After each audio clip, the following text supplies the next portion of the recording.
Good evening, everybody, and welcome back to another session of Dragonmark Symphony here on Natural One Media.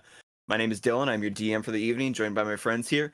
Last week, we actually took kind of a bit of a break, a bit of a pause, if you will, between these different major arcs of our campaign as we just capped off sort of the first major storyline, if you will, that's been happening, starting from the very beginning when our people kind of met together on the lightning rail all the way up until that final confrontation at the Broken Blade Castle in the nation of Brayland.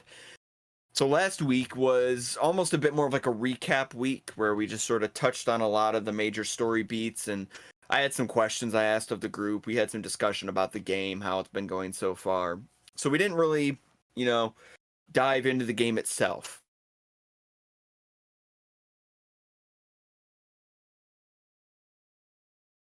Yes. Oh. Uh-oh. Hold on. Time out. Looking at me like you want to die. Would you like to explain for the audience why that might be? Hold on. We ended live. Time out. Discord went deaf for a second. Damn it. It was right at the. That was such a good segue. Yeah, I know. It started leading you at the pretty much right at the start of the segue. Sorry. It's okay. We can just skip over this part. It's fine. I don't know. I don't think we can. I feel like that's not. I don't know.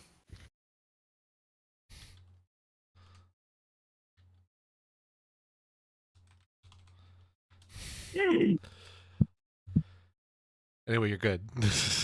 All right. Yeah. So, what happened last? What we ended on was all of us rolling a d20, and I rolled a natural 1. And I rolled a That's natural, correct. if I recall. I sprung a surprise pop quiz on our group, except for Bennett, who was not there and had to miss out on the fun. But I sprung kind of a surprise pop quiz on everybody to test their Dungeons and Dragons knowledge. It was all questions pertaining to Dungeons and Dragons specifically. Sure. And I didn't tell them whether or not they passed the test. And I said, well, if you want to know the answer, if you can make a high enough roll, I'll tell you right now. If you don't, I'll tell you next week. And then Kevin rolled that natural 1. So that means something very interesting. Kevin, I need you to roll the percentile dice for me so we can see whereabouts on the chart you The worst land. part is, honestly, we needed, because I rolled a 20, we needed just, I think we literally just needed a 7 between the two of, between... I needed to roll a 4 to hit this threshold that Dylan came up with. I rolled a nat 1. I'm terrified because I am fully convinced it's going to be the disappear into nothing result, and then we just lose set for the rest of the campaign. 83. I literally just worked on the new overlay. I'm real upset. I finally put a subclass on there. Also, we just hold on, properly y'all. New overlay dropped. Also, we just in our previous session, we also just said farewell to Jade's character Nathaniel as they were called into action. They had received that mysterious notice, the request from the Church of the Silver Flame to head to the north as soon as possible to deal with a pretty serious matter. And thus, Nathaniel has left the campaign.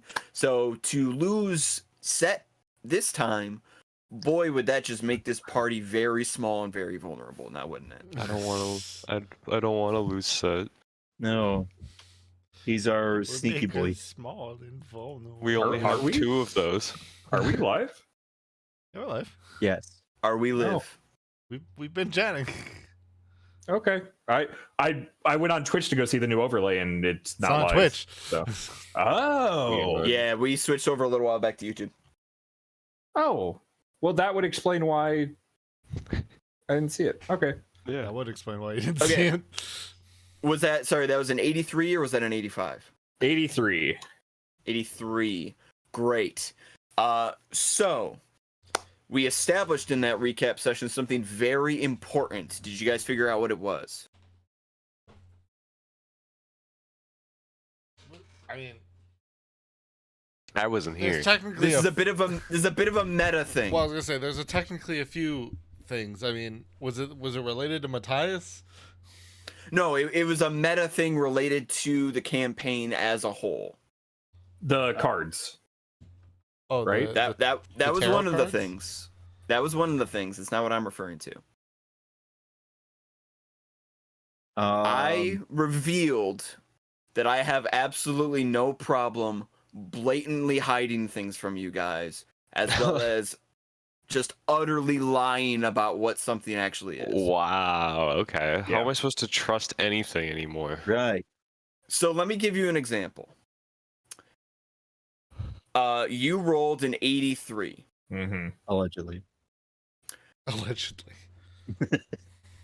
So some would say. here's the thing. If I was using last month's list of natural one results, What's that mean? that would have resulted in you being teleported to another plane. Wow. But since this campaign started, I haven't been using just one natural one results table.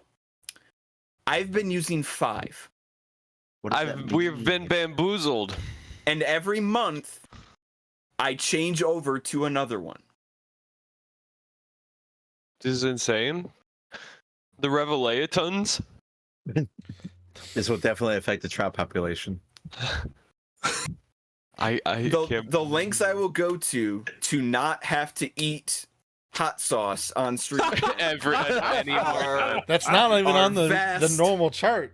That wasn't something you had to avoid in the first one that place. he made, though. You know that I'm getting that 63 again.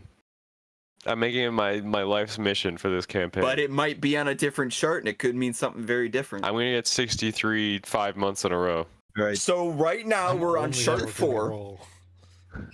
We're on chart 4 and Kevin just rolled an 83. Mmm. So you all know what that means, right? Hot sauce. No. Absolutely fucking not. Hot sauce. All right. Here we go. I need everybody to roll a d20 and you're going to subtract 5 from your result. Right. Including What? me. Including me? Including me, the DM. I rolled Okay. this as well. I rolled an 8, so -5 is a 3. So, but does Okay. that still also include set? Yes. 9. That's everybody. I got 10, so 5. Ooh, my dice So beat 3, I got a 5, 4. 10. Ooh, Rolling low hot tonight. rolls. Whoa. All right. So Marshall was the closest to 1, if I'm not mistaken, or was it Bennett with 3? Bennett. Who got- Wizard. Yeah, that was me. I'm close to 1. You got 3. Great. Marshall. All right. So this is a complex one. This list Okay. is stupid. Marshall's the one that dies. Here's how this is gonna work. You are going to Oh, God. make another roll, but this is a D6 roll. Don't make it Okay. yet. Okay. This roll determines what I have to eat next week. Okay. Oh. Okay. All right. Are you ready? Go ahead and make that roll. That is a 1. Damn it. Is it I the was wings? hoping for 6. I guess it's okay. Is yeah. it the wings? Hold on. I actually have to check Amazon real quick. I hope The it's that. I hope it's wings. yarb or whatever that pickled horrific have to- fish Right. is. I hope it's I'm pretty sure terrible. I can get this before next week. I just have to be absolutely sure. Vegemite. I hope it like scars you internally. I don't want to be alive. He's our DM. Sure. Hope it sucks what you go through. Yeah, fuck you. I hope to go to your funeral knowing I could have done something.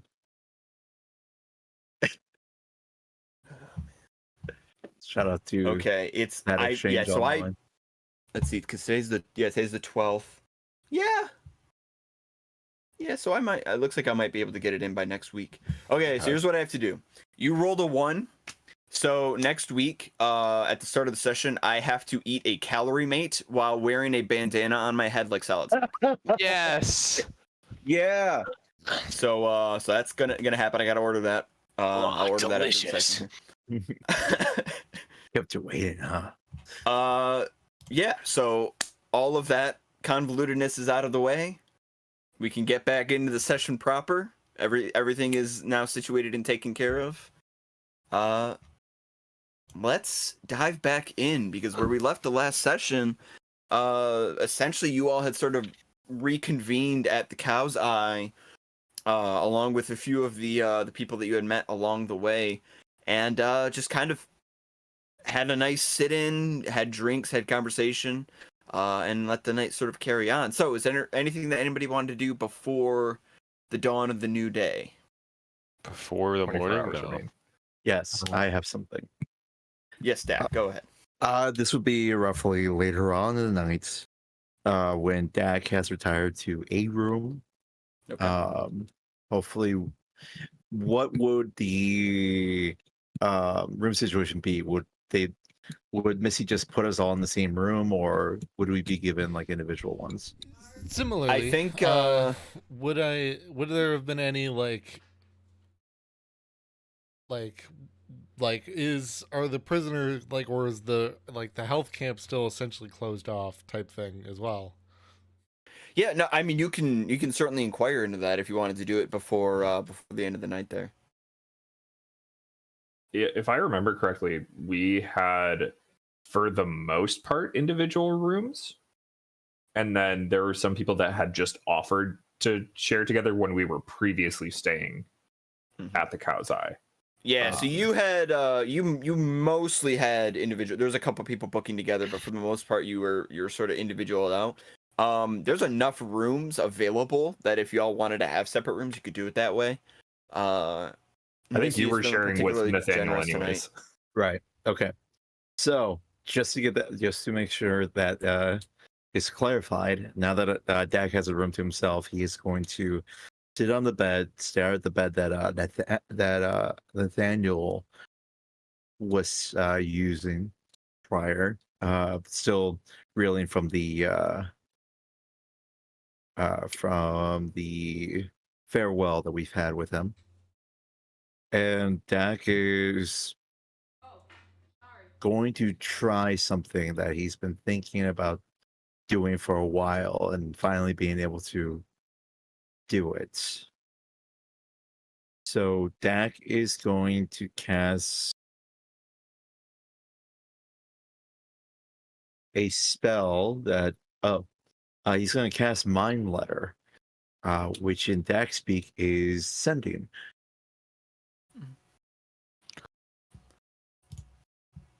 Sending. Mm-hmm. All right. And he's gonna send it. Yes. So Dak is gonna stare at the bed, and he says this in Riedran, but I'll give the translation to you, Dylan. Mm-hmm. So to anybody else, he's speaking Riedran to nobody. The message is, I send a message. Oh, sorry. The message is to Vied. Okay. Vied, I am alive and safe. I am in the city of Rot, but will leave soon. My path continues, yet I have changed. Please. And then, without knowing that the sending spell caps at 25, he continues by saying, please take care of yourself. What does that mean it ends at? I wasn't counting myself. Oh, because I wrote this message 2 live streams ago, because I was gonna do it at the end of the arc. So I had it written out. No, I was just because you were saying That he doesn't know it is 25. I Yeah. thought you were implying that it was going to cut off before the end of that. Yeah, it cuts off at please. Oh. Okay.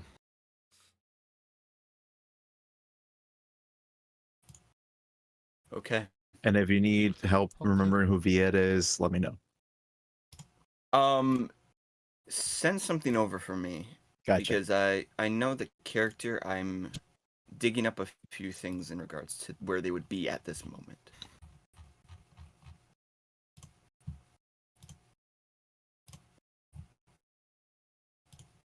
Very interesting. Yeah. Then after that, Dak goes to sleep milk drunk.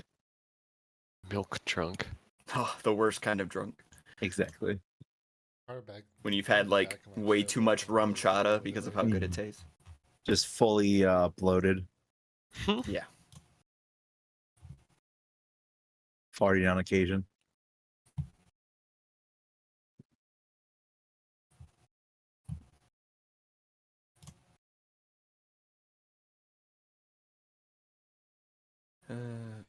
Anywho. Tonight is a internet goes slowly night. Anyway.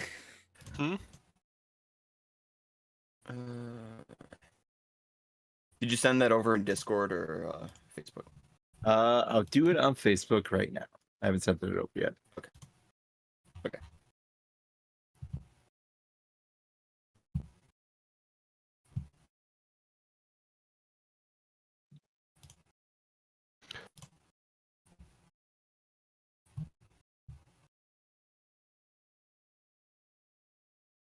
Right. Okay.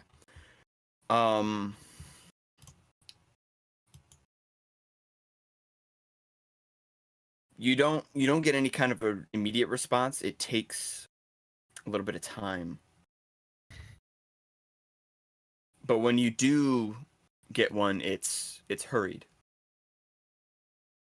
Sounds slightly out of breath, or like they've just woken up. You know, they've been woken up by your message. Is that you? Where are you?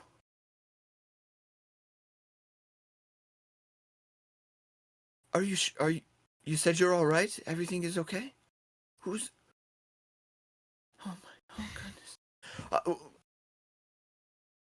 If I respond back, can you hear me? Can you hear me? Hello? And that's all you get. Someone also doesn't fully understand how the spell works.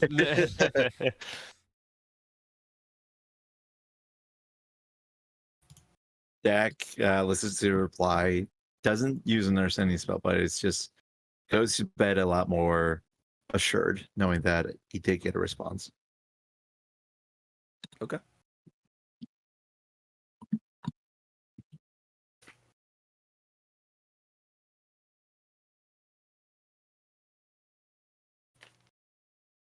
All right. Anything else that anyone wanted to do? Marshall, as I mentioned before, in relation to the medical camps, that is absolutely something you can check into to see if those are currently open. Mm-hmm. All right. Who would you like to inquire with?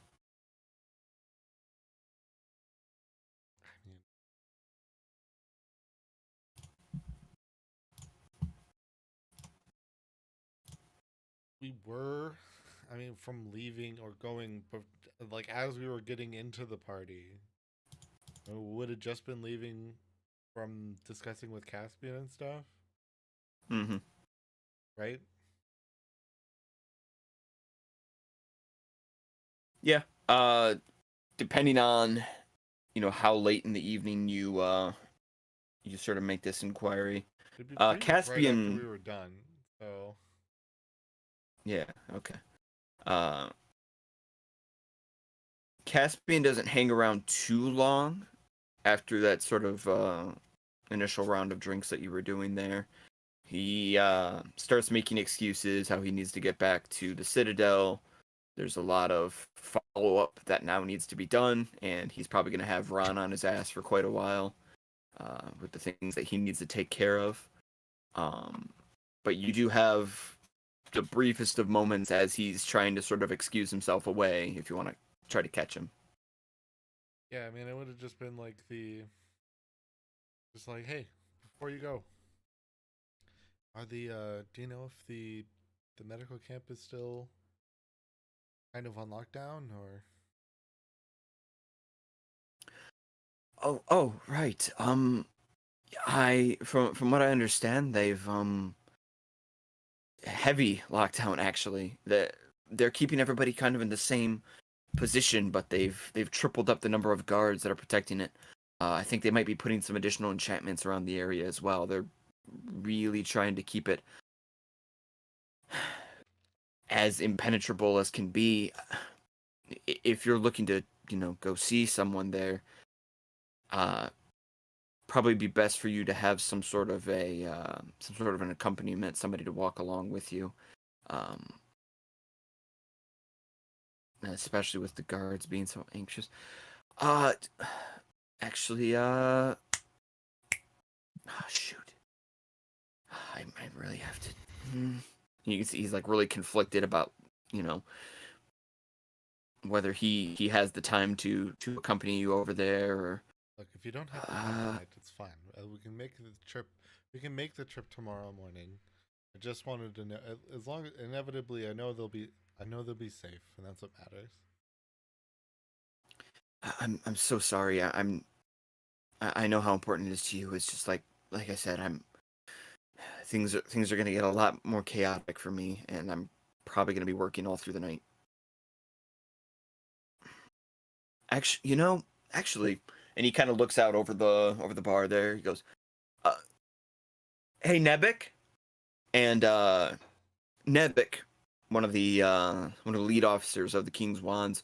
You can see they're kind of sat at a table. They themselves have been enjoying some drinks and some food, and they've got their own little like crowd of people that they're conversing with. Nebik sort of looks up from the table. Yes, I. Could you come over here for a moment? And Nebik just sort of, tramples on over. Yes, how can I help you? Silva here has a friend of theirs who was in the medical camps on the western side of the city. And she wanted to, if possible, make a quick little trip over there just to make sure that they're okay. I know security's pretty tight. Would you, if it's not too much of an imposition, and you see Nebik kind of looks to you and goes, "Oh, that wouldn't be a problem at all. I'd be more than happy to accompany you, dear. No trouble at all, especially after what you've done. I didn't bring anything with me. I've got nothing to pack. As soon as you're ready to leave, we can head off if you'd like. Not a problem."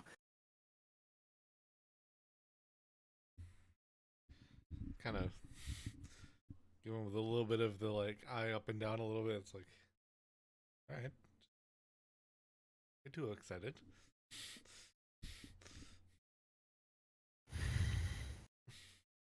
Caspian just sort of like claps his hands together and goes, "Great, okay. You two, please be safe then. Be careful. If anything goes wrong, let me know. I have to get going. I really have to get going." He just sort of turns and is like, "All right." Walks out the door. The doors kind of swing open, close behind him. He swings back in. "Close my tab." You got it, Missy.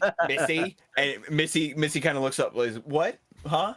Missy, you have to close my tab." And she looks around. What was that noise? What is that? I'm not. Anybody hear anything? Missy, close the tab. And then he just walks back out the door.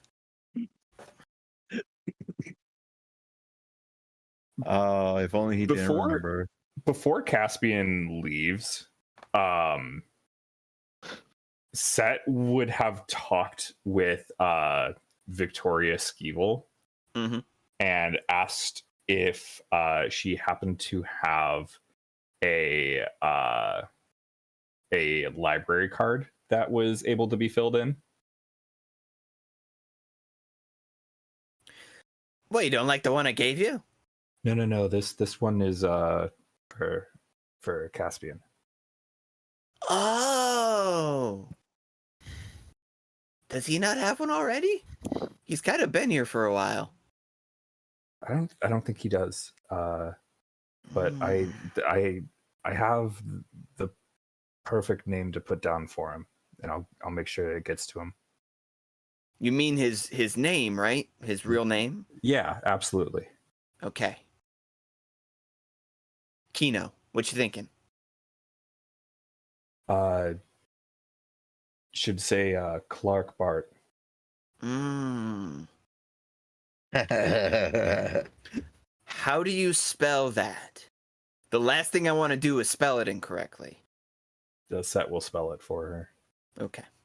She just kind of and a quill just comes from nothingness, and she just sort of like scribbles it down real quick on the palm of her hand. Okay. I'll get that ready for him. Great, thank you. I was kind of hoping that she just had one on hand that I could like slip in his pocket with the name on it, but that also works. So that's all I wanted to do for that. All right. So yeah, Nebek looks to you, Silva. Yeah. Whenever you're ready to go, I'm more than happy to accompany. Let's head on out. All right then. All right. The two of you sort of head out into the starry evening. Bit of a change from before, as there are actually more people about. Little bouts of celebration and discussion. A lot of local businesses seem to have elected to stay open just a little bit later to accommodate the crowds, as there is a lot that has been going on. You see people getting reunited with each other, friends settling down for drinks, families reconnecting, things of that sort. Newsboys are running all over the place trying to deliver the latest copies of the Chronicle. It is a bit chaotic, but not in so much that you can't easily sort of weave your way through the crowds and make your... These boys, like, as children, just, like, survived a, like, giant rebellion of deadly Warforged that were very unhinged on their controlling. And now they just gotta be out there being like, we survived the murder. It's called stacking paper and keeping that hustle mindset. Exactly. If you think about it, it's like working your shift at McDonald's during a tornado. They have been I'm just gonna give this to you without a roll, because I don't know when I'm gonna bring this up again next, but like in a situation like this, the witches and wizards running these larger printing presses and these running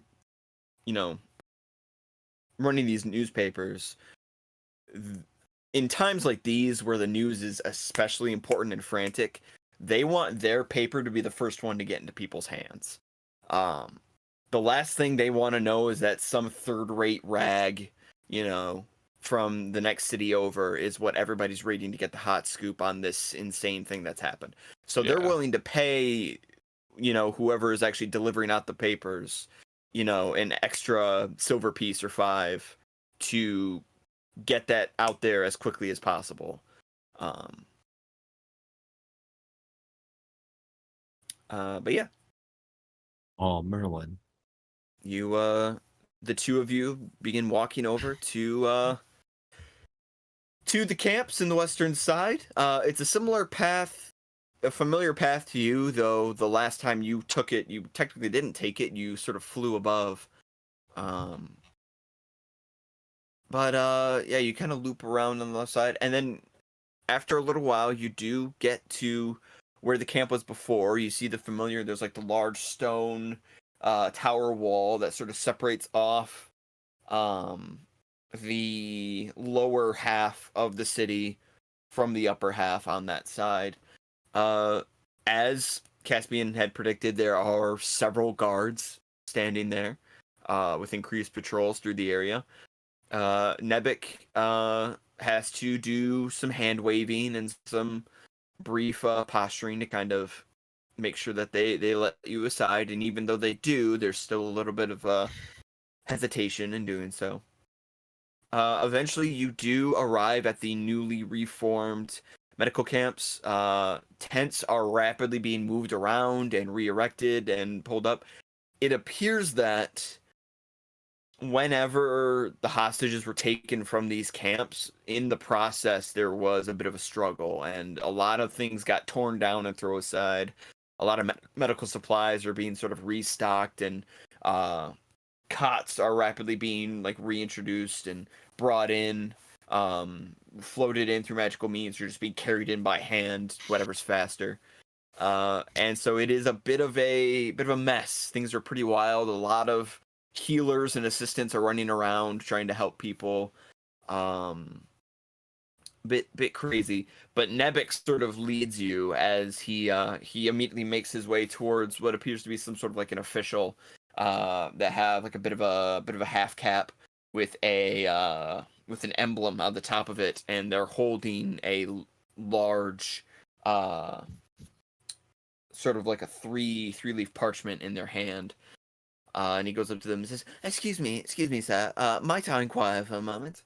And the gentleman goes, "Oh, yes, Master Nebek, of course. Well, what do you need help with?" My friend here has an associate of theirs that was in residence here at the camp. I'm so sorry. Miss Silver, dear, what was the name of the gentleman that you were looking to see? Sorry, I couldn't get over the fucking. Hello there, Boston. Hello. Hello. His name is Thomas Winleaf. Understood. Let me see. And he kind of flips through the pages. Winleaf. It starts with W, so it'll be near the back. Winleaf. Let's see. I'm just a baby bumblebee. Oh, my mama, be so proud. Be so proud of me. And then he stops. He goes, "Oh yes, he is still here. They actually moved him down. He is in encampment 7A," and he kind of points off in a direction. Nebek goes, "Yes, thank you very much. Come along, Silva. We should hurry." And as you walk away, and he goes, "All right, farewell." And he kind of goes back to I his like this guy. I don't know if he was gonna fully go for that bit with this guy until I said something, but you know, I'm glad we made listen. I something out of that. I feed off of you just as much as you feed off of me. All right, Yeah, I feel like we a made shared something there. Yeah, we did for sure. But Nebek leads you past rows and rows and rows of tents and cots until you arrive at one that has like a tag. Rows and rows and rows. Until you arrive at a camp, large canopy built up, and there's a tag fluttering on the outside with the emblazoned with 7A. And Nebek sort of dips a head in and then opens the canopy up further and sort of gestures for you to follow him inside. Alright, I'll follow. I'll follow the gesture, All right. I guess. Yeah. So you go inside. It's similar to what you saw the last time that you were in here. It is there's just rows of cots, a lot of makeshift beds. There's healers sort of jumping about, running back and forth. Most of the beds are filled with patients in varying states of injury or duress. It's semi-chaotic, but it's at least a fair bit quieter than the outside was. And you're kind of making your way along. Nebek is like glancing at, as he's walking, he's sort of glancing at like the medical chart at the foot of each bed, trying to catch the name, seeing if he recognizes it. And you keep walking, you get almost to the very end of the tent, and on the left side he goes, he catches a bed and Yeah, she just got stabbed right then and there. yeah. And you both arrive at the foot of a bed, that is empty. The covers are nicely set. There doesn't appear to be a lot of materials on the end table. And there is just the chart hanging on the end of the bed with the name Thomas Winleaf written on it. But the bed appears largely undisturbed. Oh, your friend doesn't seem to be here. That's interesting.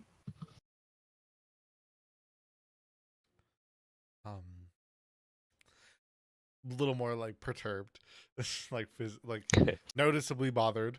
Um,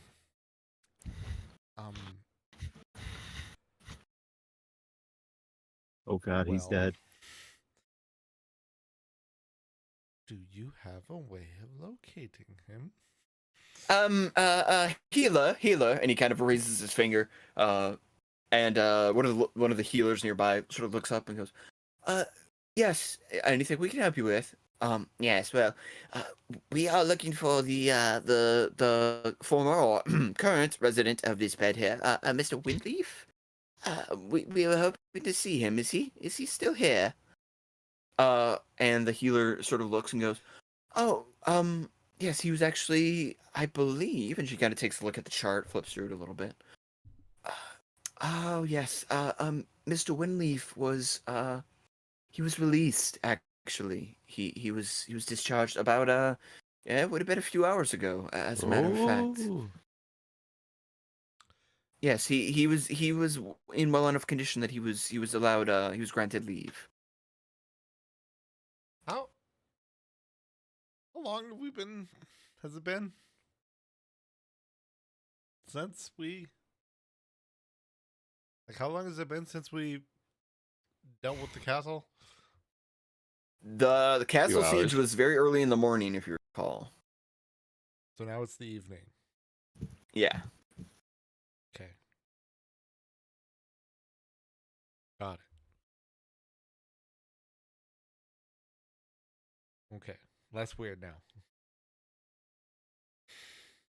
Oh, I'm so sorry, dear. Were you expecting him? Were you waiting for him? Yes. I mean, unfortunately, though, it's not because of the circumstances that we made into the city. I don't think he would have necessarily had any means of contacting me, so there's not much ways that he would have been able to let me know, or really for anyone to have let me know about his discharge.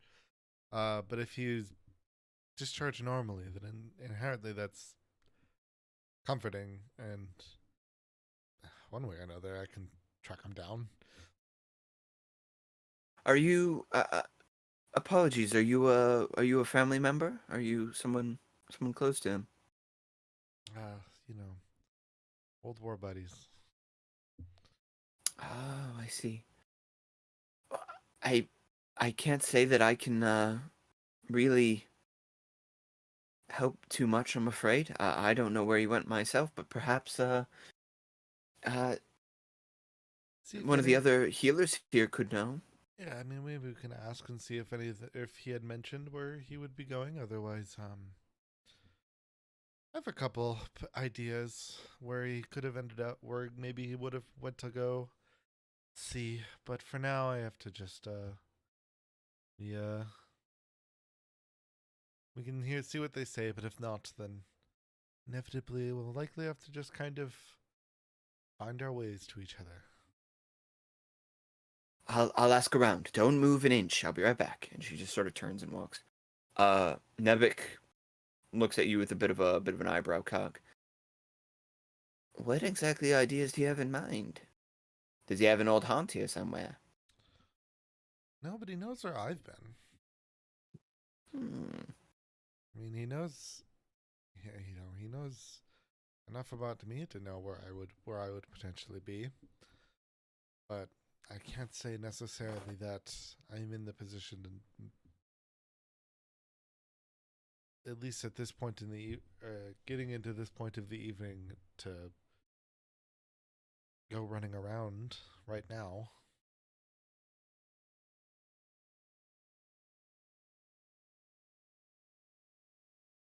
I see Inevitably, your I know he's dilemma all on right. that. As long as he is discharged normally, and there is that factor, then if they don't know where he is, I at least can place myself in a position where he will be able to find me. Yeah, so the healer comes back. As a matter of fact, Susan, she's just getting off of her shift actually. She mentioned that I guess she overheard Mr. Winleaf when he was being discharged mention something about some sort of a I think one of the local theaters or something about going to see a show.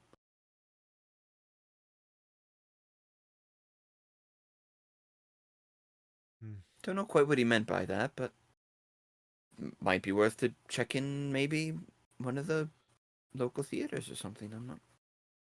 Yes, I have an idea of which one. I wish I could give you more idea. I really do, but I'm afraid that's all I've got. It's all right for now. As long as I know that he was discharged safely, then that is what matters.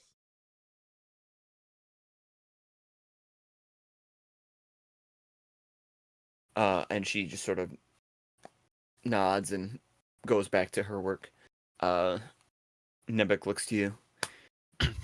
So what are we thinking? You want to try to track him down tonight, or wait until tomorrow morning? I mean, I can go make a look at the Winchester scythe. All right. Would you still like me to accompany you, or would you prefer to handle this yourself? No, I have known my way well enough around this city. Inevitably, if he is there, then that will be fine. I understand. But otherwise, if he's not there, then I will just make my way back to well, I guess what has been our quarters. Of course. I'll lead you back outside of the guards here, and then I will leave you to it. But do please proceed with caution, madam. I think the last thing we need after all this happening is for you to disappear.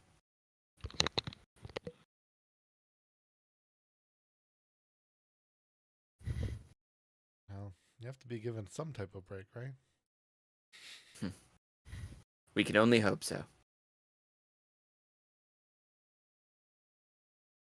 And with that, he will lead you back outside of the perimeter of the camp there.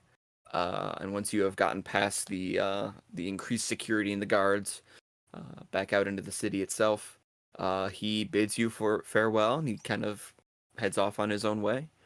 And you are now in the city, left alone. Yeah, I mean, I would make my way towards the Winchester scythe. All right. You go ahead and do so. The Winchester scythe, you can see that there are people kind of going in and out, though it appears not quite as occupied as the previous time that you had been there. It's, as far as you're aware, there isn't any kind of like a matinee or any kind of showing tonight, so it just seems like there's a few people moving in and out. Going inside, you find that most of the chairs in the residence aren't occupied. There's maybe 30 to 40 people in here altogether, so a bit of a lighter evening. The stage is still set up in as extravagant as ever, but only the low lights are active. Most of the main stage lights and everything are completely shut off. There's actually like a few like miscellaneous sort of props and looks like some light furniture scattered across the stage that all has like these heavy tarps thrown over them, presumably for a show at another time. You do see that the bar itself is still fairly busy. There's several people seated there, and a familiar tabaxi gentleman is in the process of handing out a couple very large tankards of mead to a few people as Marco is working away delivering drinks. I mean, I'm just going to search for a blue elf man. All right. Yeah, you kind of look around, and the familiar circular tables are like scattered about, and you're looking around like which table, which table, which table. And then you see it. You see the table that you all had sat at previously. And at that table, there's just like there's like a candle lit up as like a centerpiece on the table. The familiar just sort of like velvet cloth over top. And at the table sits a lone person.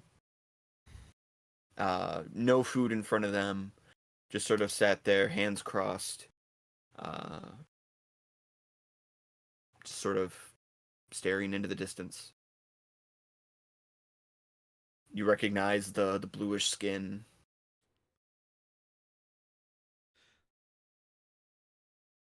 Features slightly elongated. Their shoulders are a little more hunched than you're used to seeing from them.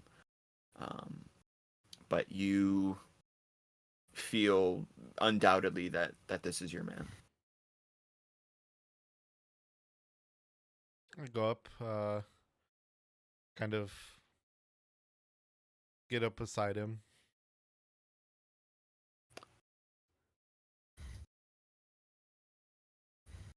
Just kind of float up to him. You know, they kick people out for loitering. Oh, he kind of jumps a little bit. Oh, jeez. Fools, baggers. Okay. Yes.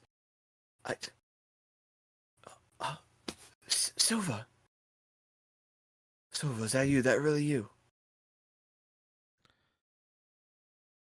A little more battered, but yes. And he sits up, almost throws the chair back with the force as he sits up suddenly, and just sort of brings you into this like huge bear hug. It just like squeezes you in. He's got about double the height on me, so really, Mm-hmm. Yeah, it's kind of like this awkward like craning situation. But he just kind of squeezes you in tight. The wings. Sorry, dear, sorry. Oh my God, sit down, please. What are you doing standing? I'm floating. But... Where have you been? What in the world has been going on? The world went into chaos here. Oh, quite did it.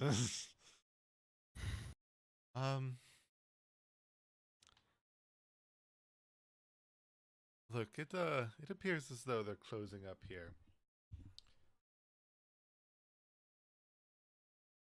There's a bar I know of.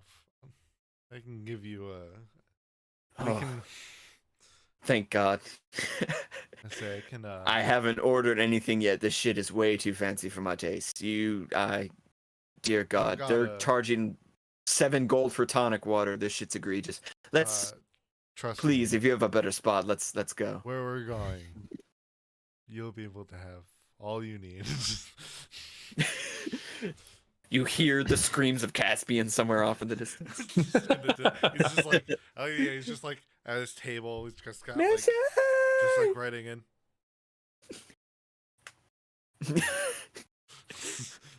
He just like chills. What is it, John? I don't know. I felt a disturbance. Yeah, no, he will gladly follow you out the door if you wish to take him. Yeah, I mean, I think a lot of that's gonna probably inevitably, there might be some discussion of what happened, but most likely going into the remainder of the evening, it's probably gonna devolve pretty quickly. Okay. As will be more as due to the alcohol. Mm-hmm. I'll just add that as you are exiting the Winchester scythe, glancing over, you will see, for just the briefest of moments, you'll make eye contact with Marco at the bar, and he just kind of gives you a bit of a roguish wink, like, and then goes back to serving his patrons. Yes, I do. However, yes, as we move over, as I kind of float beside him, I kind of Mhm. rest my hands on his shoulders.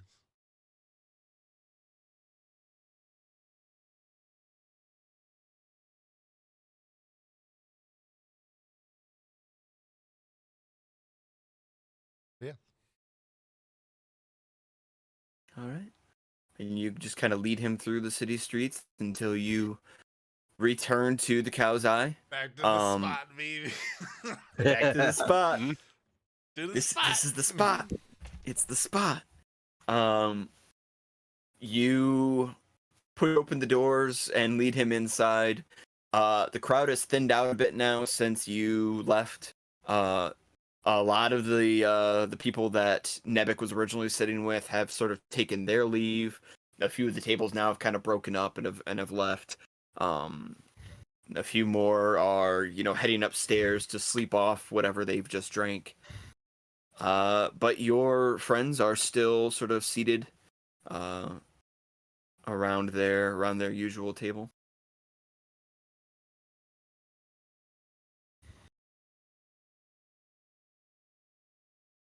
This is inherently going to break down less as a function of, hey guys, here's my friend, and a lot more. This is like, this is a result of, inherently, this is old war buddies. One is essentially a pirate in terms of like function of a sailor. Mm-hmm. It is inherently going to be way more of a de-evolution of all of the nice like formalities that had generally existed. Interesting. He kind of reads it on your face a little As, bit, and he's like, we're like inevitably like we're coming in. I may acknowledge they're there, but this is the thing we're doing now. mm-hmm. And if any of them end up wanting to come and play some type of, if essentially partaking in any form of game or challenge, they may. But suddenly, it's party time.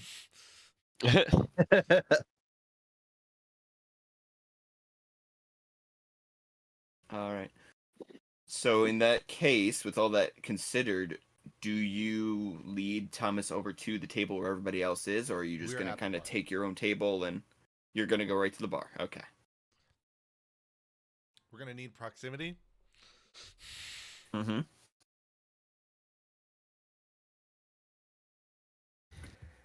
All right. You get right up to the bar there, and Missy says, "Hey, welcome back, dear. Anything I can get you and your friend?" Oh, Missy, this is a wonderful old friend of mine. Just released from the medicine camps. Person. I hope you kept that tab open.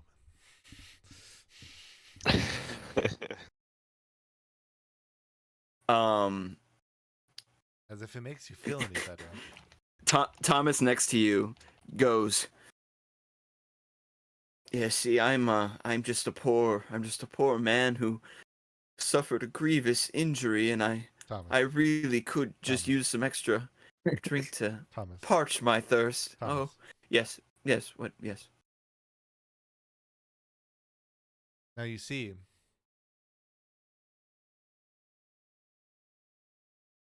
he is the reason that inevitably that I was helping Caspian. So thus, if you want to work at it this way, Missy grins. That makes a lot of sense. I don't know anybody who helps Caspian just for the sake of it. so you know, almost like it's Caspian's responsibility to help bring him back into proper social form. Mm. You haven't said anything yet that didn't make sense to me. Let's begin. What will you have Caspian. here? Just imagine Caspian walking back, just having several shivers down his spine.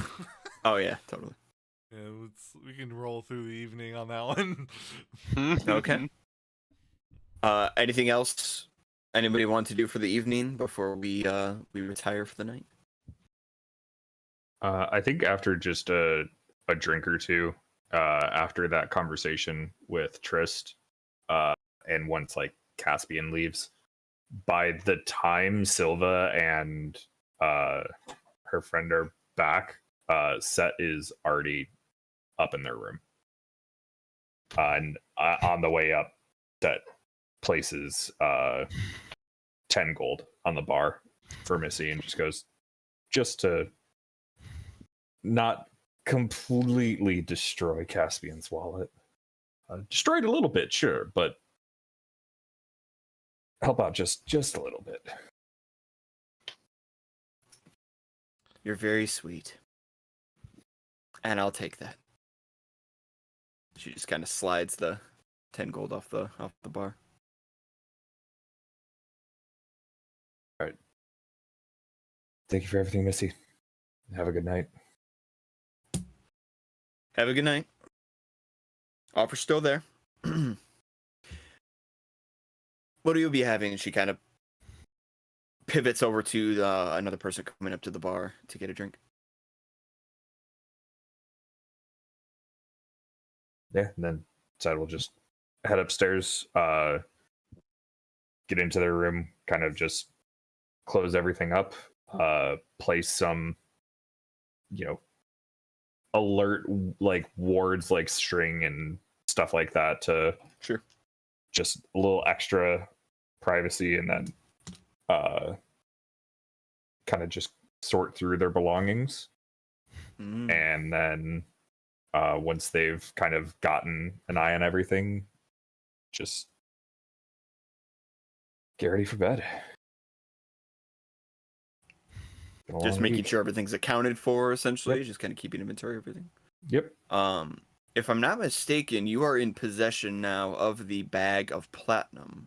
Yes. Yeah, probably I would go through and I would count that up and make sure that gets get a proper count on that to make sure how it's going to be split.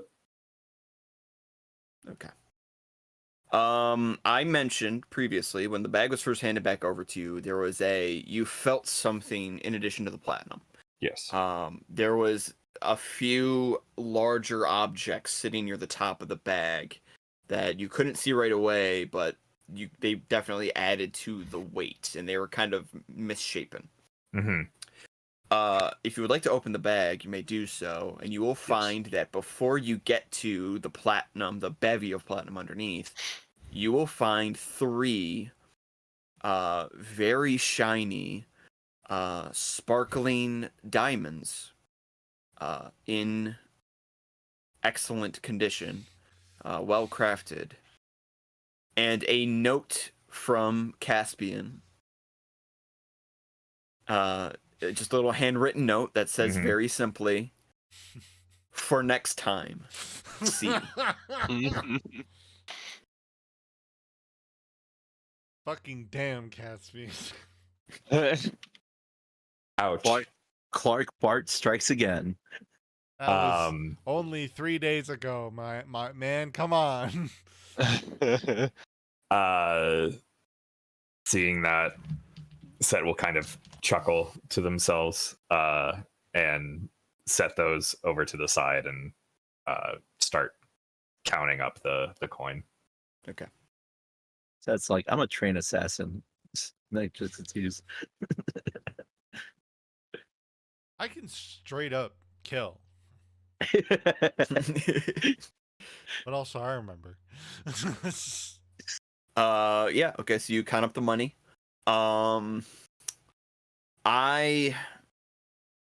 same as happens every time. I have 350 platinum written down here. I Whoa. think that's what I said last time. I always worry that I said something completely different in a previous session. I don't but remember you clarifying. I have the exact written number. down 350 platinum in the bag Okay. Okay. to split amongst all of you. Great. Nice. Damn. 350? 350? hmm That's 3,500 gold pieces. But that's to split amongst the group. That's not per person. Should we add that now, or we'll figure that out later? That's up to you guys to divvy it out as a group. Well, we're not all There's no together right now, Caspian here so to set that up. I'll bring it up in the morning to figure out how we want to split it. If we want to make sure that, because I think the key here is like Set will want to make sure if we are setting aside a portion for Nathaniel, or if we're just divvying up that portion. Good call. Fair point. Also, it splits more evenly if it's between 5 instead of 4.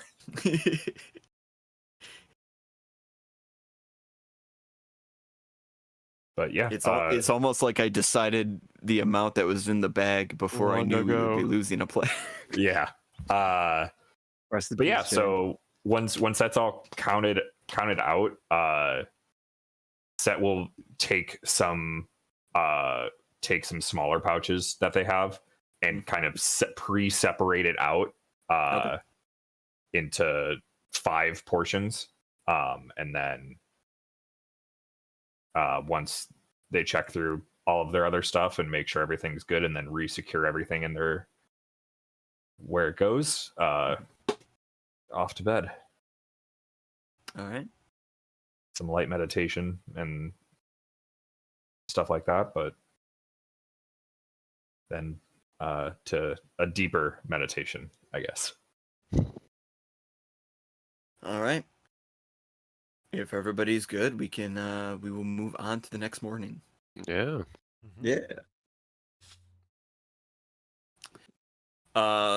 You all awaken. I will let you decide how much you want to sleep in. If you want to wake up bright and early, or if you sleep in, that's your choice. No, I'm sleeping in. Approximately what time would you say Silva got back? Probably around like 9:30. Okay. That would mean that Set is fully up, awake, and rested at 2 in the morning. Okay. Where have you been, young lady? And just at that point, they will take a quick double check on all the stuff they had set up, and then probably try to get up to the roof and just kind of chill up on the roof and watch the sunrise. Okay. Yep. None of your security measures were disturbed. You check through, nothing's been touched. And so you are able to make your way to the roof with a little bit more calm than you've been able to have in quite a while. Looking out from the roof over the city, you finally have the opportunity to appreciate just this sprawling metropolis out before you, hundreds upon hundreds of buildings laid out. As the sun rises in the sky and you get that beautiful, almost cloudless sky. There's a hint of purple to it, which means that there's likely going to be a storm later on, but for now at least you get to enjoy a very beautiful, very calm sunrise with a slight bit of wind. Cool. Once Set detects any a good bit of activity from within the cow's eye, they'll head back in. But they'll just be chilling up on the roof until. All right. What's everybody else up to? Well, so when we would have went to bed, inevitably it would have like the inside of my room would have looked like a lot like what it looks like when you are like hanging up when you're at a con. Mm-hmm. Like Thomas just I'm kind of familiar. splayed out on the floor. I'm just kind of like hung through the bed, like just in the weirdest position, because that's just where I fell over.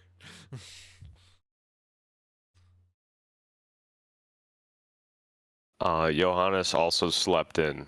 He would have. He was holding onto his dagger when he went to bed, but then it's just kind of like sprawled out on the bed, sleeping in. Not too late. He didn't like go crazy, but like like the 10 p.m., the 10 a.m. Saturday morning 10 wake p.m. up. the following day. Yeah. Yeah, I mean it would have been probably to that level just from normal habit, but like Mm-hmm.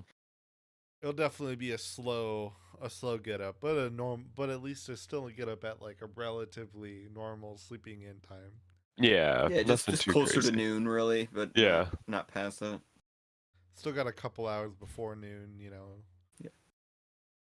I think Dak would get up right about 9ish, Okay, go downstairs and just have breakfast. great. So he's Yeah, just so you luck out because you go down around that time. It's like when you're at the hotel and they've got like the continental breakfast all laid out, but it's only there until like a certain time period. Missy has a similar setup going on where she kind of lays out this long table with like a bunch of like various breakfast foods as well as like an assortment of fruits and vegetables that you can just take. There's even a waffle maker, believe it or not. So you're more than welcome to sort of, make yourself a light breakfast there, as you wait for everybody else to come down. I am going to go up to Missy after having a full plate of food. Excuse me. Oh, hey, morning, sweetie. She turns around. She's in the middle of making these like enormous like wheat cakes. Just in like I'm talking like 10 inches wide, like enormous wheat cakes in this huge pan, and she's just in the process of like flipping them. Waves the hand, keeps them levitated in the air with magic, sets the pan aside, grabs a different pan, snaps the fingers again, and the cake comes down, lands into it. Continues cooking the other end. Someone's got some cooking competition there. No, it's impossible. I'm just sleeping in. She turns around and she's wearing this like very large apron that extends further down. It is covered in like bacon grease and cooking oils and materials, but in like big bold lettering you can see it says "Pay the cook" on it. Pay the cook. I like that. I don't need to be kissed. I need money. Dak is going to look Missy in the eyes Okay. to show her respect, and say, I To a certain you remember audience. where he's from? It's his culture. Don't at me right now. That's just the concept. I like the concept though that it's in proximity. Right. He just leans There's in. inherently nothing wrong with meeting someone's eyes. It's the concept that it's too close for comfort that gives me a giggle. But yeah, he does say, I hope that we weren't too much trouble last night. Oh, you lot? No, you were fine. I've had way rowdier crowds. Oh, that's my condolences on the rowdier crowds. It's fine. They usually pay well too, so it evens out. Cut to Oh, Thomas oh. and Silva 1 a.m. I didn't even know that. You know what? Thing is, I love you, man. It's just that I was gonna say. It's just that man. She's like, Caspian just crying of his tab, and Johannes is just laughing at him. Mhm. If I could ask for one more favor. Oh, sure thing, Sweet Pea. What you need? Dak pulls out a letter that he wrote. I say letter, but it's more of a note. And he scoots it over the table after placing 5 gold coins on it. Could you make sure this gets to Prince Caspian? Now we're gonna not be What- funny. What's this about? You could read it. It's not anything private. It's just thanking him for paying for our food and lodging and other things that he has yet to find out about. You all are just the sweetest bunches of oats, I swear. Seth did a similar thing last night too. And then I ran up the tab more. It's a very, honey, it's a very kind gesture. It's not like he's starving for money or anything like that. And I know Caspian, he's more than happy to pay you all back for the work you did. And in that case, But Dak, if it means that much to you, I'd be more than happy to make sure he gets the letter. understood. The gold coins is for you for being such a wonderful hostess. Oh, you are just too sweet. If I may speak plainly, Me hungry. You may, but keep in mind I do have a frying pan in my hand right now. I don't understand. Oh, that's a veiled threat.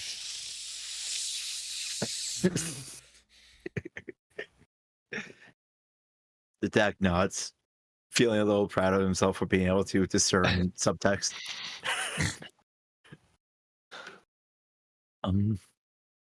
I do believe Prince Caspian would be this. I find myself being rather the word is escaping me. What is the feeling when you want to say something, but there is this rising in your chest and it feels as if it hurts to say? Anxiety, awkwardness, sexual tension. I'm not understanding, honey. What do you? Second one. I don't. What is this sex? Never mind. Don't worry about it.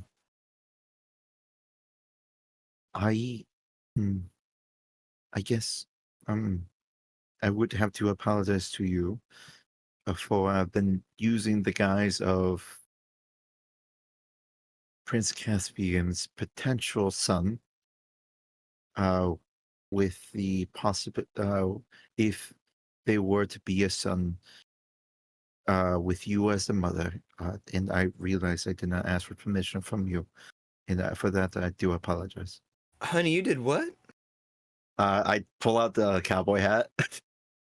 I put it on, and I regain the guise of like young Caspian, like Caspian Jr., but like mixed with Missy.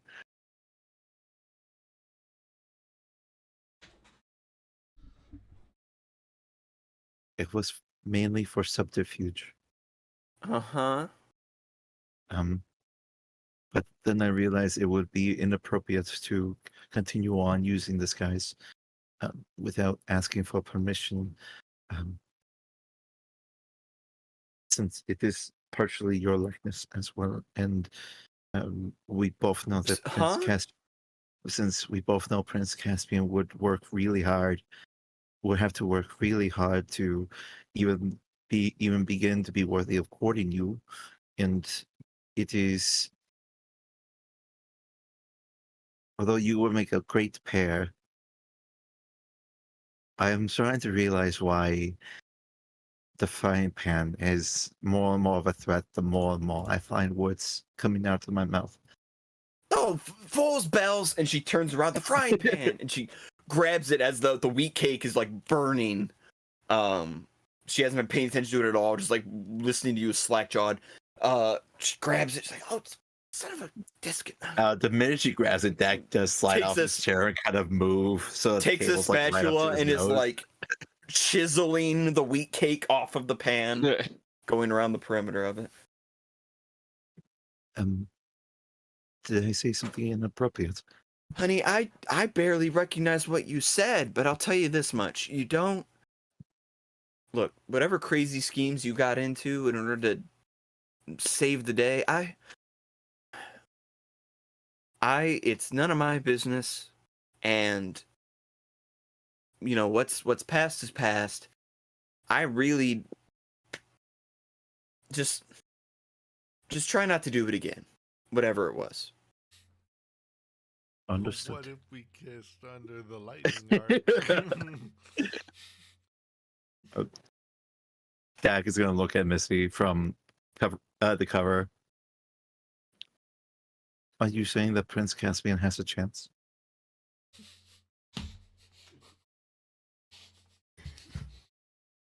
Make a charisma saving throw for me, please. Cool. I will gladly do that. Missy's like, this is too early in the morning for this shit. This isn't even gonna be magic. It's just from the pure disdain that it actually creates an effect. That's a dirty 20. Dirty 20.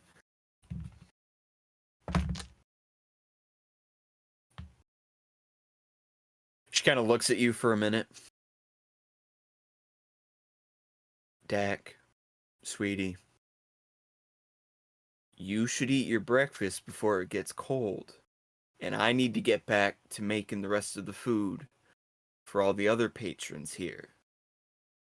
Okay? So you should go and do that, and I'm going to keep working on this. Understood. It's just Prince Caspian needs all the help he can get. That's true. That's very true, sweetie. Oh man. You run Dak, along now, find yourself a table. Dak nods, looks down at his food. Thank you again for the food. Mm-hmm. I gotta figure out how to fix all this. And she just kind of looks at a mess of Well, wheat it's a cake good that time she's to gotta... So Johannes is waking together. up.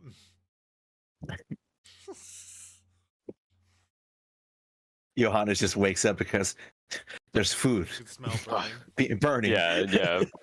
What travesty was this? It needs me. I sensed something wrong. She didn't put oil on the pan before she Yeah. put the ingredients on it. Yeah. Whoever wants to come down next, it's Yeah, it's up to you. Johan- You'll do it. Johannes will wake up. Okay. Walks down the stairs. All right. Forget to oil the pan. Yep, I'm afraid I did. I was distracted by your friend there. You should probably go keep them company before they do anything. Okay. And she just kind of goes back to scraping bits of burnt wheat cake out of the bottom of the pan. You might want to soak it in water first. You might want to soak my foot in your ass. She goes back to... I walk over to Dak. Morning, Dak. Good morning, Johannes. Do you know where I get coffee? Where are the others? How do you say in Cordelian? I do not know. Okay, that's good enough. Johannes is gonna like walk around to try to see if he can get a cup of coffee or tea. Also water. There is at this sort of like breakfast bar that's been laid out. There is what to the untrained eye would almost look like a really rudimentary coffee machine, but it's made from like an assortment of sort of like gear, turning gear parts and like very simple machinery that's cobbled together. And then there is a large glass underneath this glass basin that is slowly being filled in with coffee. At the very top are it's an assortment of leaves and kind of like a basket like contraption that is slowly being pressed, and it's making this like light squeaking sound that fills the air as the coffee slowly drips down into the feed. Okay. I'm gonna grab a cup and then say, I'm gonna walk over to Missy and say, so, random question, but do you know any way that I would be able to make some sort of a call or contact? I have a friend in another city. Oh, yeah, I mean, you had further into the main square, there's they should still have that larger sending stone intact. Oh, you know what? That thing might still be out of order, as a matter of fact. Shoot. What could you do? Shucks, I might have a... Hang on, she kind of turns the heat to low and then sets the pans aside, and she goes around the corner. Does not see your hand raised at all, Dak. It dips into the little storage room behind the kitchen there. She comes back out. She's got like a little scroll in hand. I've got a couple of these sending scrolls that I keep on hand, just in case for emergencies. I'm fine with you using one. Really? Oh. Well. Is this an emergency too? I'll probably find that out after I send it. Oh gosh. All right. Well.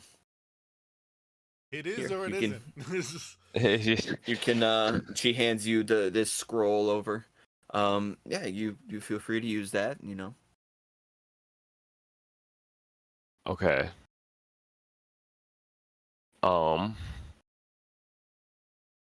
So I'm gonna try to contact Penelope when I get.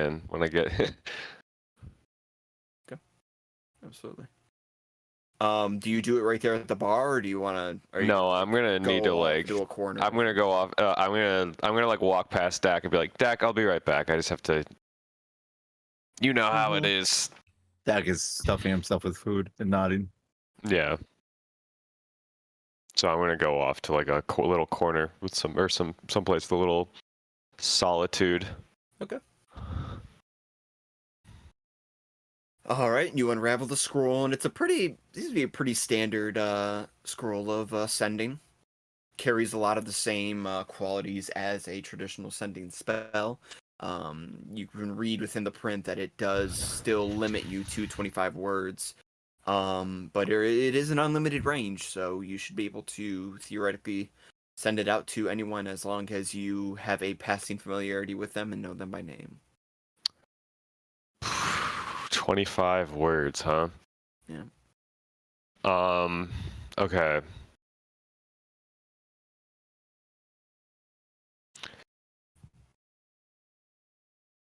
Oh, man, that's a lot to contain.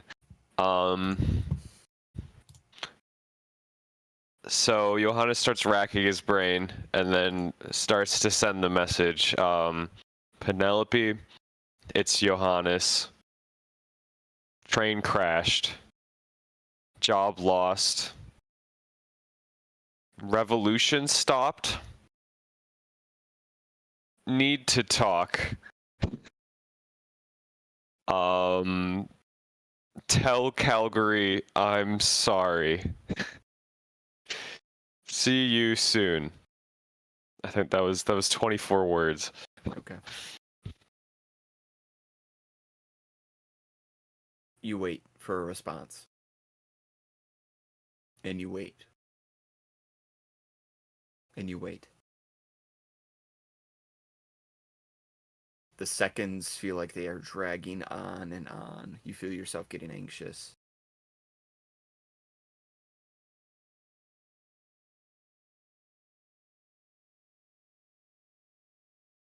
Johannes? Oh, thank the gods it's you.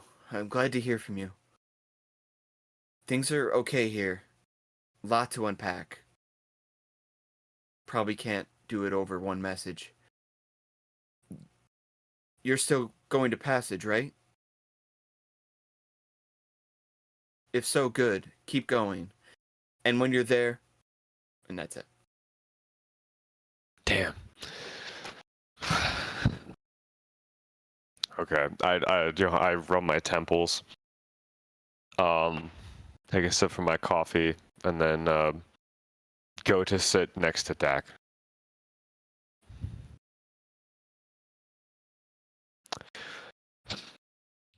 Well, Mm-hmm. I'll probably be shambling down shortly after that point. Gotcha.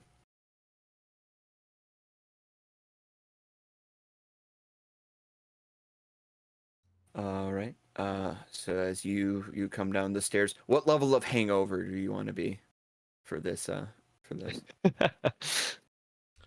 I mean, looks, like aesthetics wise, because you live inherently recalled, and every other time when I appear, right, it was like I kept my looks and everything.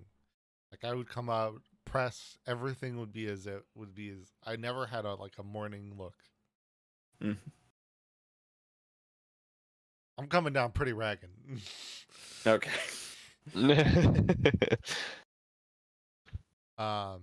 Everything's loose and untucked. My hair's pretty like bedheaded. Probably didn't wash off any of the makeup from the night before, so it's just like really starting to bleed. I mean, the benefit is I don't need much. Oh. Mostly because I have white ass skin and it really doesn't work well. You know, there's things It you gets can do, real but- weird looking real quick when you got that. Like, I don't mean just like Caucasian. I mean white. Mhm. So yes.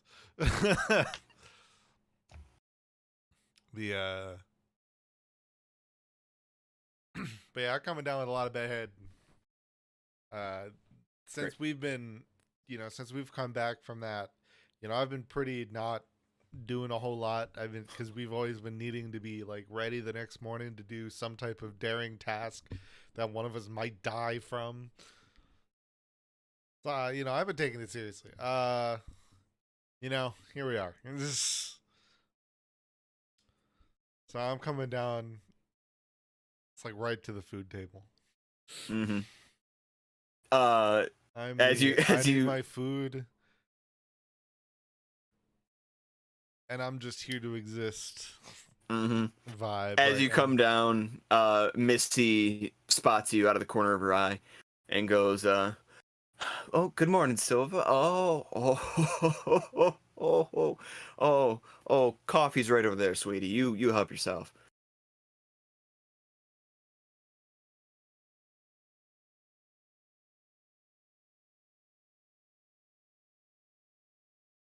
It helps when it's a morning where we aren't potentially going to die today. Mhm.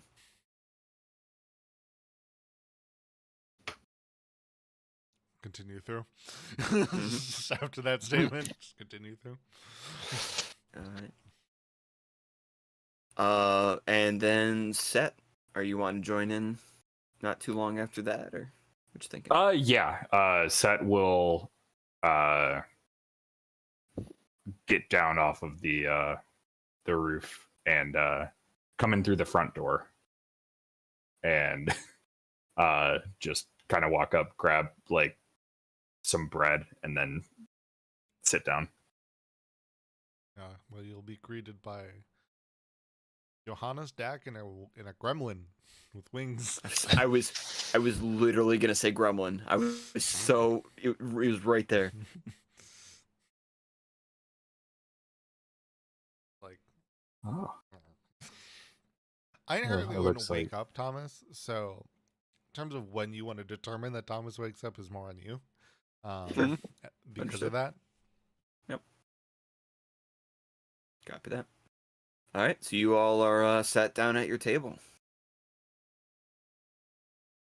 Well, it looks like you guys really enjoyed your evening. Silva, you doing okay? Hold on, let me emulate.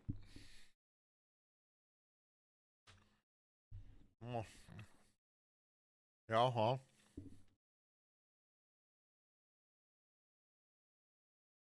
Yeah, okay. I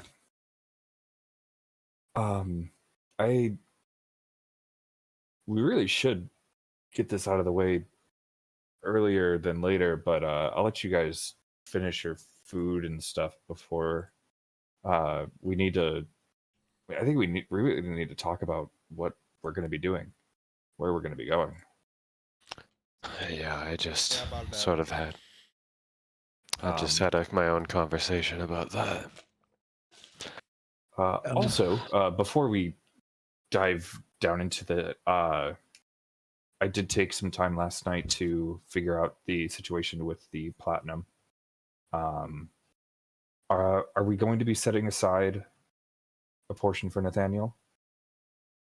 I would it's imagine justified. so. Of course. But I wanted to run that by you guys first. So Set will take out the bigger pouch with the 5 small pouches in it and give one to each of the party, and then show that there are 5 total set out, and take one and then say, this will be Nathaniel's. If you guys want to take a look through them, it should be 70 platinum for everyone. Wow.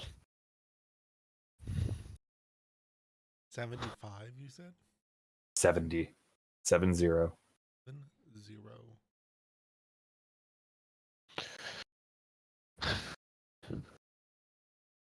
Maybe this was all worth it.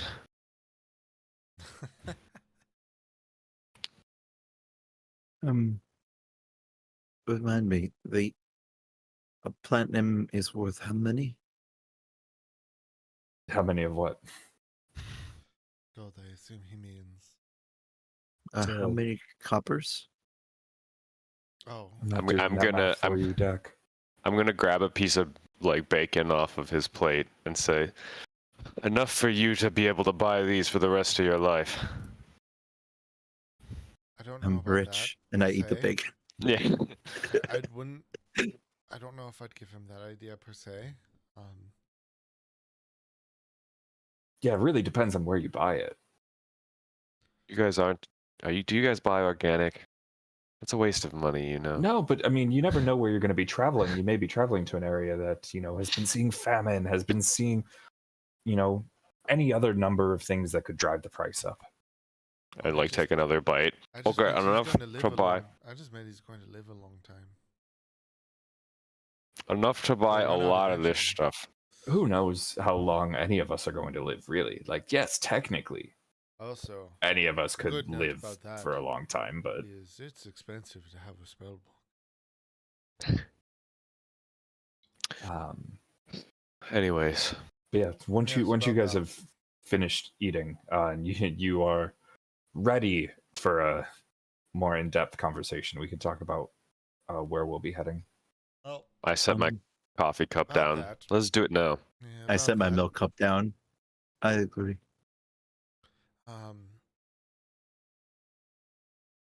We are. Well, he is very capable in his own right. We wherever we do end up continuing to go, inevitably, at least for some period of time, part of a discussion on this is going to be we're going to have to wait for that friend of mine that I came in with last night. Oh yes, Thomas, you said. Yes, Thomas was released from the camp last night, so hence why Oh, we well, took to that's- celebrating. That's good to know. I think I went up before you came back, but it's great to hear. Yes, I'm very happy for you. Dak, you saw me walk away, but I just contacted an old friend. I need to go to the City of Passage still. Where is the City of Passage? It's north, Yeah, it's just farther north. where we were going in the first place. Where I was going in the first place. Right. Now, if one were to be looking at a map currently of Corvair, where would it be on the map? Smooth.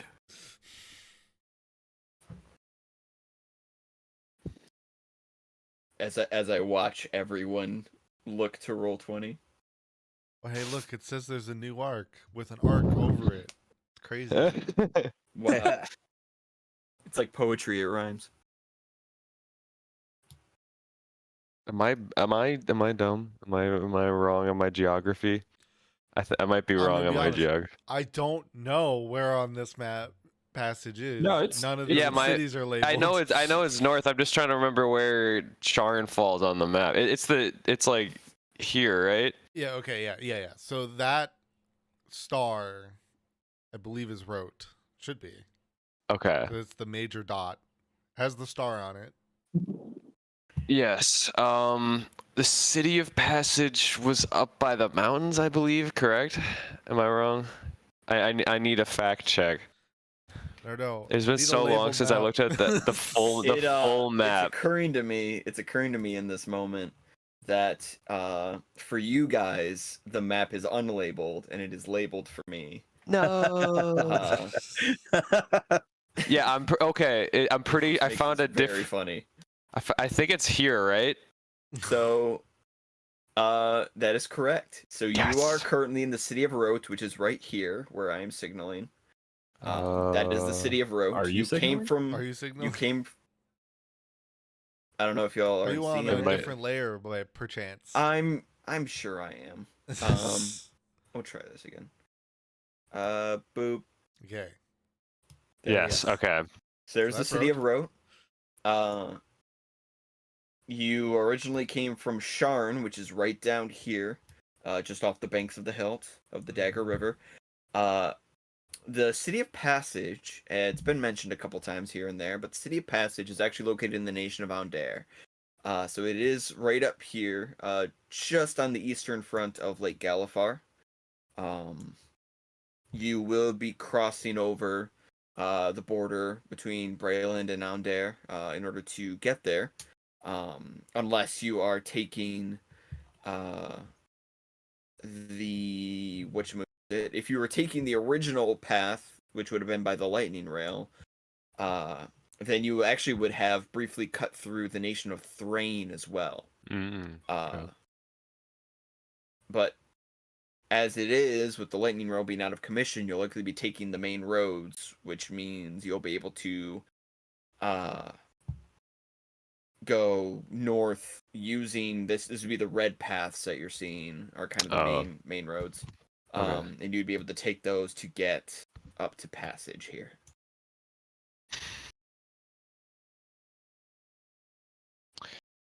So Now I would we be traveling through this city here, or would we have to travel along this stretch of road? Right, because we can't use the lightning rail, right?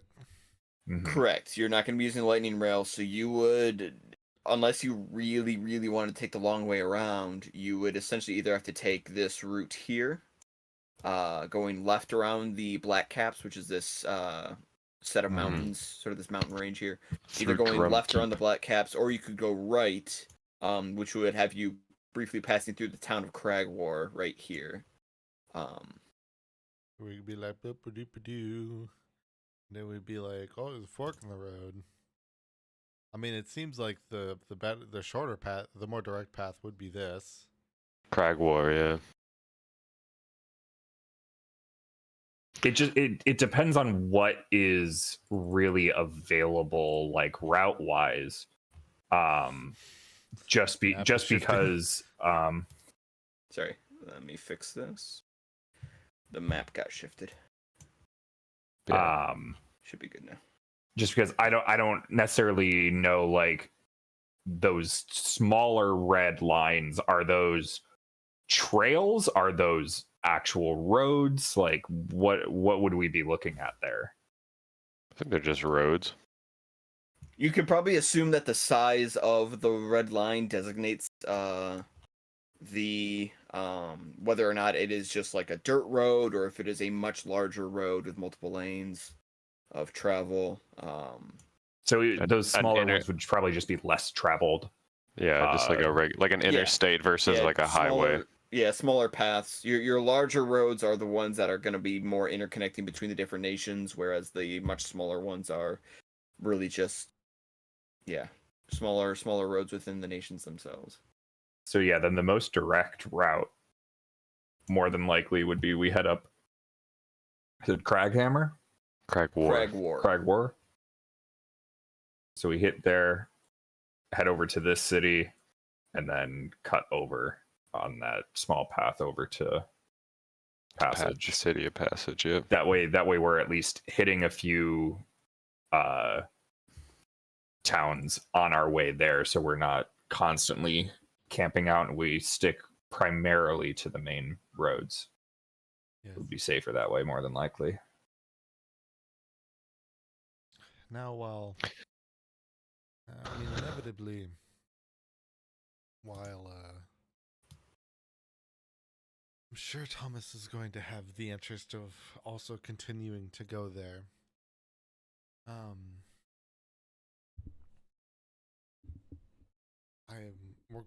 going to have to ask him, I guess, in terms of what his goal past that would be. As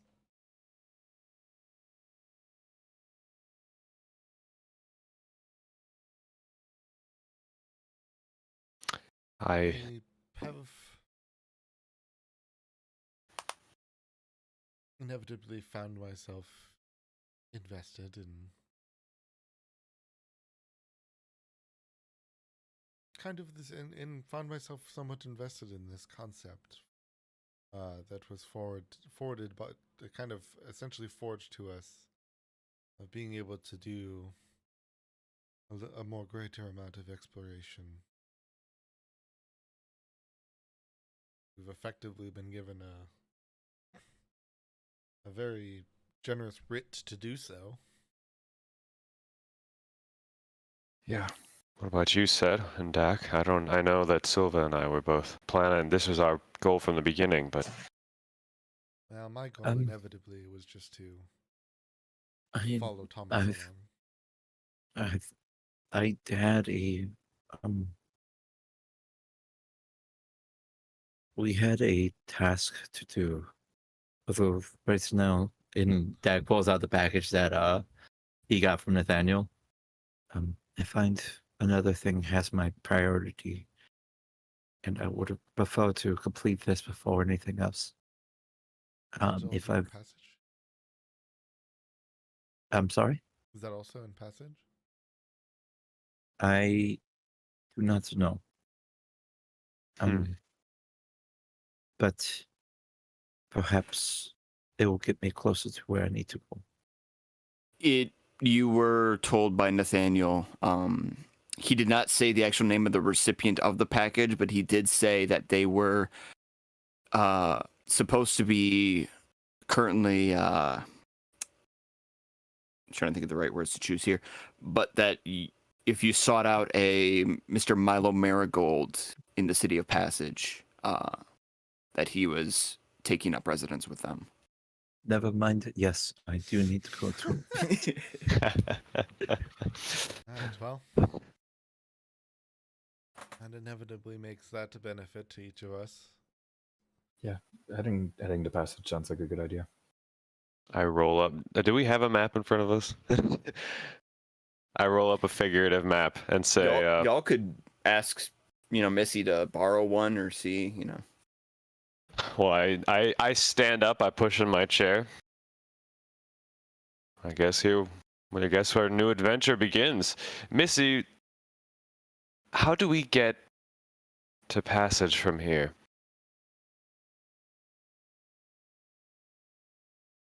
She kind of She's looks like, over "Okay, from the really?" from the bar. What? She looks over from the bar. She has a couple of eggs perched in one of her hands, and in the other hand, held by the scruff, she has a live opossum, just sort of hanging there. Yeah, exactly, mouth open. She kind of looks to all of you. Didn't Caspian say something about there was going to be a carriage with horses waiting for you guys to take? Oh, that makes it easier. Right. Is he gonna charge for that? Hell if I know. I'm not the guy. God. I think God even damn if you were to, Johannes, I think we're more than good for it at this point. Yeah, Yes, so- Mr. Bacon for the rest of your life. I think at this point, if we're all done, you guys want to grab your stuff, probably make sure that Thomas is on board with all of this. Yeah, and we that should he's find him. awake and fed, more than likely, before we leave. But Yes, I'm otherwise, sure he will at least be interested in at least continuing our trip over to Passage. all right. Well, I'll be down here. I already have all my stuff ready to go. So I do not have my bags, so I'm gonna go up and pack up my stuff. I'm going to need to go as well.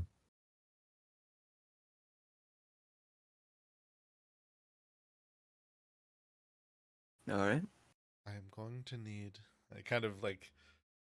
So I just kind of like, just in my disheveled form, kind of slowly rise up, floating. I'm going to need an hour. And just slowly move down. valid. All right. Well, we have some time. If you guys want to relax, get some more coffee if you need it. Missy, do we have anything that we need to settle before we get out of here? No, sweetie, you're all fine. Great. Don't be strangers though, okay? Absolutely. We'll make sure to keep in touch. I'm sure you'll hear of, some great adventures that we're going on. I like start walking towards the door, like we better not. I've had enough revolutions for a lifetime. Trust me, I've died plenty. This is Don't want to be making a habit out of it. Telling said, "Don't be a stranger." Yeah, just from a distance.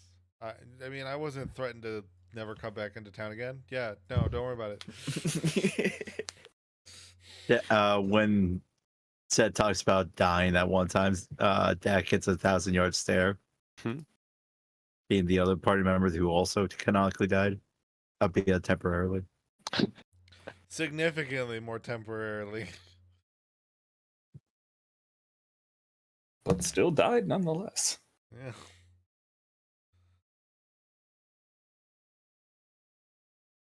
All right, so you all return to your rooms and start getting things packed up, I assume. And Silva, you return to your room as well.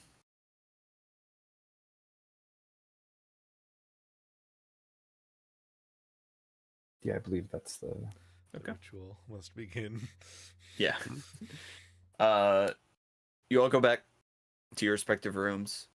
Silva, you open the door, step in, close it behind you, look around. Something's immediately different. Thomas Winleaf, the collapsed, drunken heap that he was in before, sleeping peacefully, is no longer there. You see that your bed has already been made. A lot of things have been cleaned up. And there is a folded note sitting on the pillow. And the room otherwise has been cleaned up and vacated.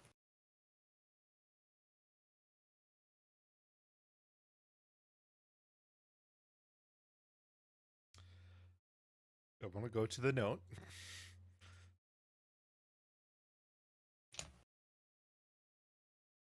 Okay.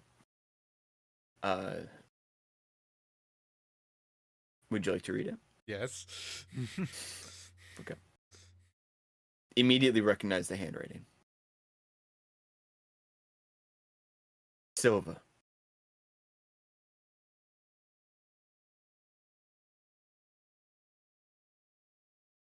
I thought about this for quite a while last night. But I suppose that's not entirely true. I've been thinking about this for a while now. About as long as I've been pent up in that little hospice bed. Thinking about where we're going and what we're trying to do and what comes next. I forgot to mention it in all the hustle and bustle going on, but a lot of us folks that were waylaid by the whole train situation, they got carriages and that all set up to get us shipped out here early in the morning. And they actually gave me a ticket to hop on one of those carriages and be able to make my way to Passage right at the crack of dawn there. It was only one ticket is the thing. Reckon they didn't know that I had a friend here with me when they were handing them out.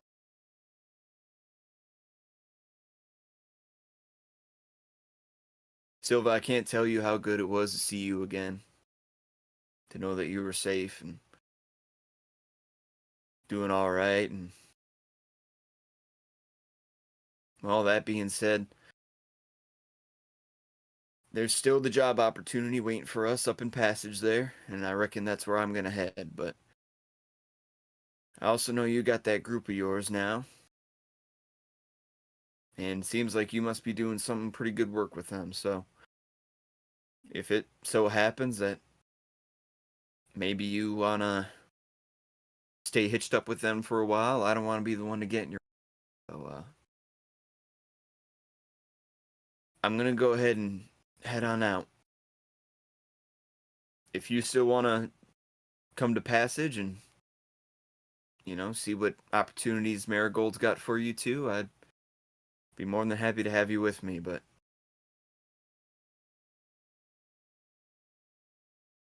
I don't know, I just feel like the wind has really picked up now, much more than it has before.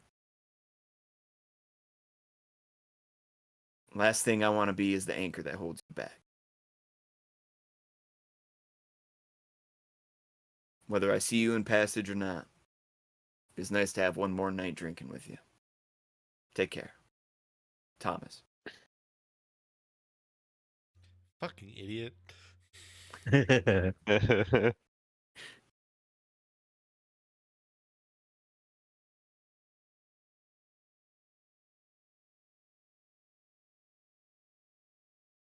It's a genuine response. Like those. Mm-hmm. A couple of you probably are close enough room-wise to hear Silva just say that out loud.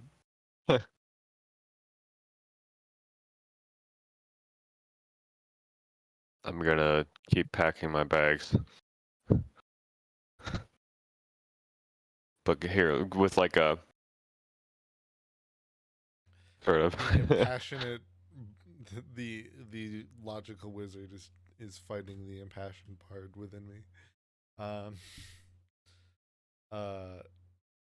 Fuck it. I mean, yeah. I mean, inevitably, I'm gonna like get ready and all that still. Okay. At one point, however, I don't have the hookups for it now.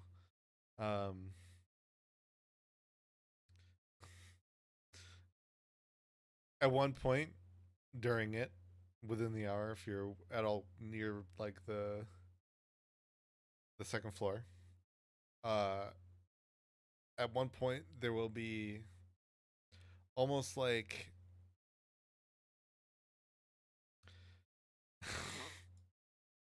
so this is twofold, and it'll make sense when I finish the description.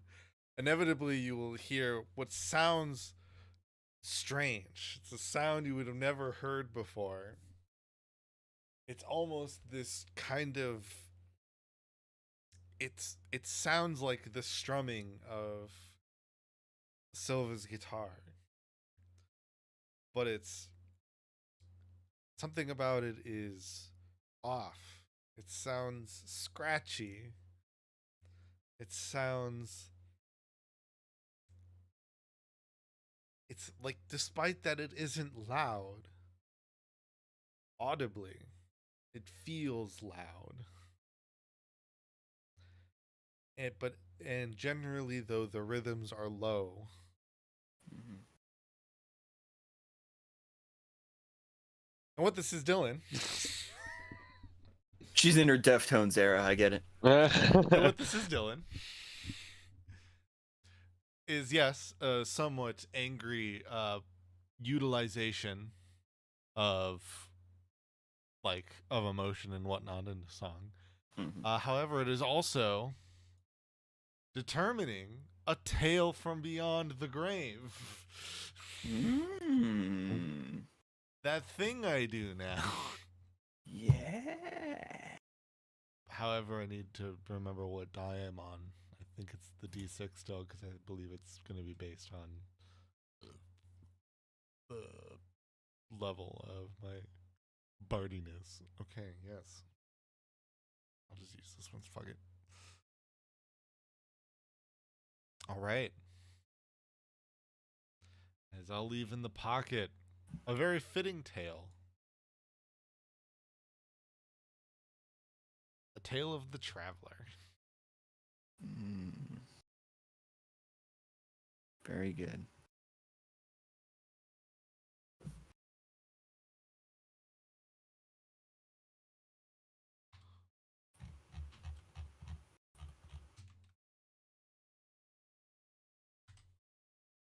Okay. All right, Tale of the Traveler. Excellent.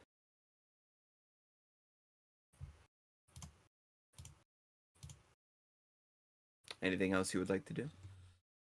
No, finish getting ready after that. All right. I will have not left my room within that entire hour, including within that strange, angry sounding ritual.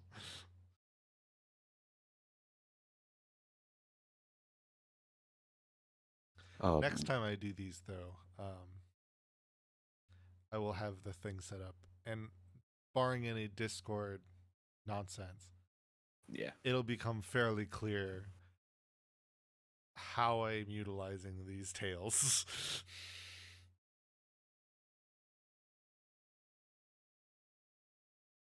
All right.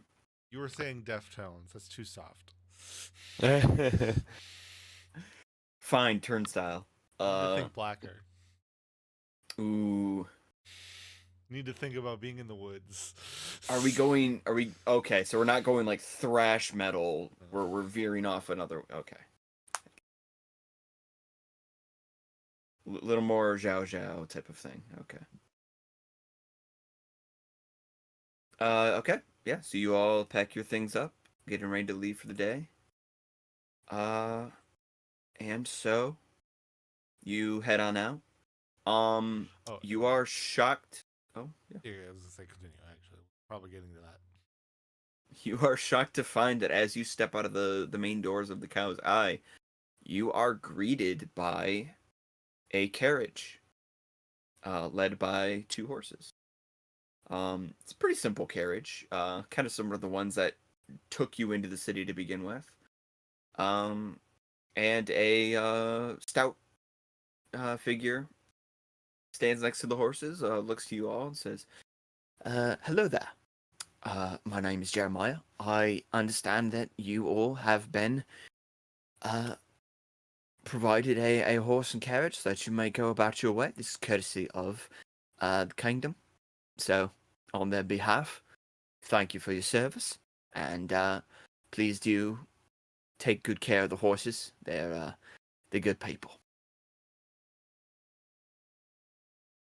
Great. I'm gonna shelf that potential sentiment. I That was load my wording. I load my stuff onto the carriage. I'm gonna give it like a little look around. Is there anything on it, or is it just like an empty carriage? Very simple carriage. It's got a couple windows. There's a kind of a back compartment for you to put your bags and your items in. Okay. I was gonna But say, yeah, nothing too fancy. I will, with great. Anybody who has inherently been around, especially this type of partner, knows the mood that is currently going into. I do the very, like, very like just silently move and firmly put, not just place, just put my stuff where they're supposed to, and then just get into the carriage without saying a word and without a single smile. Just the